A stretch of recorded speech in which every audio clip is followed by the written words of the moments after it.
Hello, Orbit friends. Welcome to practicing analytical skills training. You will undoubtedly experience problems at work, right?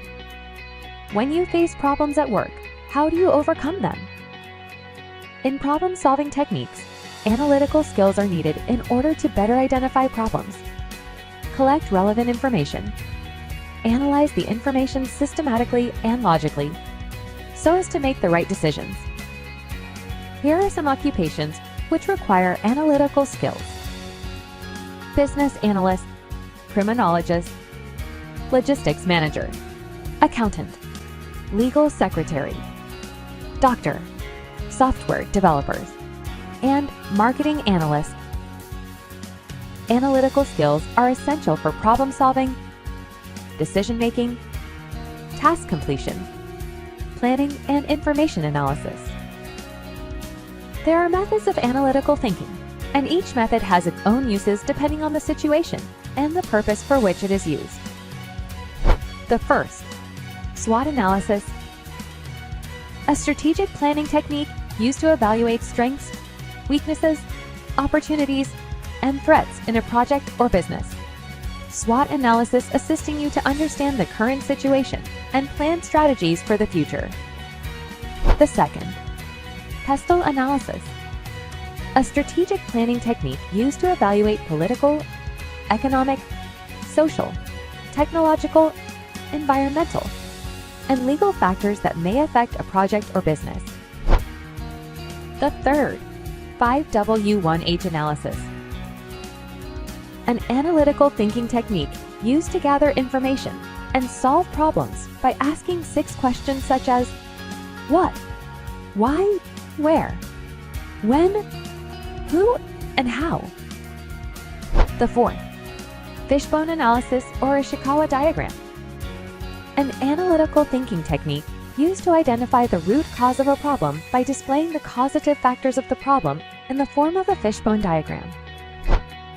And the last is Pareto analysis, an analytical thinking technique used to identify and prioritize the factors causing problems by displaying data in the form of Pareto diagrams.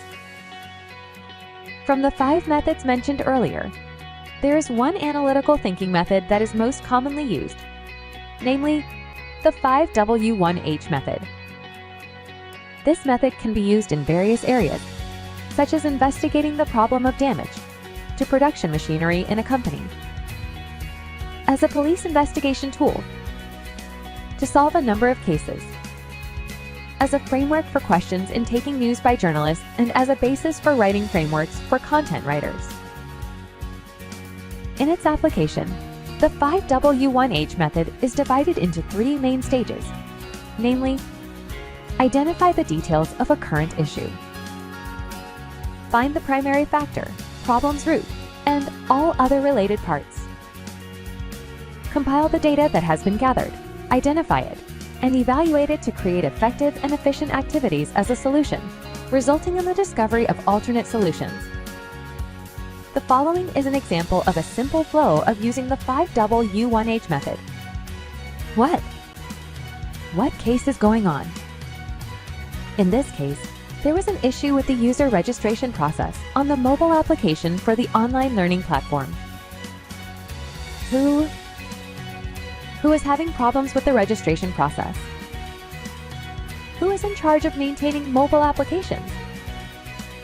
Where? What problems did the registration process fail due to on the registration menu? Where does the user access the program? When? When did problems with the registration procedure happen? When was the last time this mobile application was updated? How? How does the registration process work? How does the detailed registration failure occur? Why? Why can this registration failure happen? What is the source of the problem causing the registration failure? With the knowledge of the answers provided above, software developers will find it easier to devise solutions for the mobile application registration menu. As someone seeking employment at a company, it's essential to showcase these skills on your CV and potentially demonstrate them during a job interview. So how can you do this effectively? If the job description for the position you're applying for specifies that candidates should have good analytical skills, you can include a brief narrative about how you apply analytical thinking skills to the position in your CV or resume. Relate your experience to the position and explain how it qualifies you for the job. If it's possible to demonstrate your influence with numbers, you should do it. Not only telling it in your CV, you can also demonstrate this analytical skill you have during the job interview.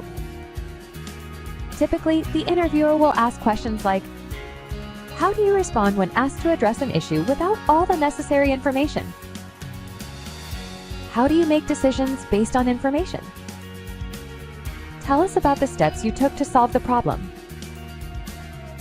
Explain the process you used to set your priorities. Tell me what measurement metrics are most important to you in running this job position. What kind of approach can you take to test new business ideas? When answering questions and telling about your work experience, be as specific as possible. Give detailed feedback and demonstrate how your analytical skills improved or solved problems for your former employer. Well, now you have a growing comprehension of analytical thinking methods and how they are applied in daily life. This is the end of discussion about practicing analytical skills. Inspirational greetings. Good luck is always with you. Thank you.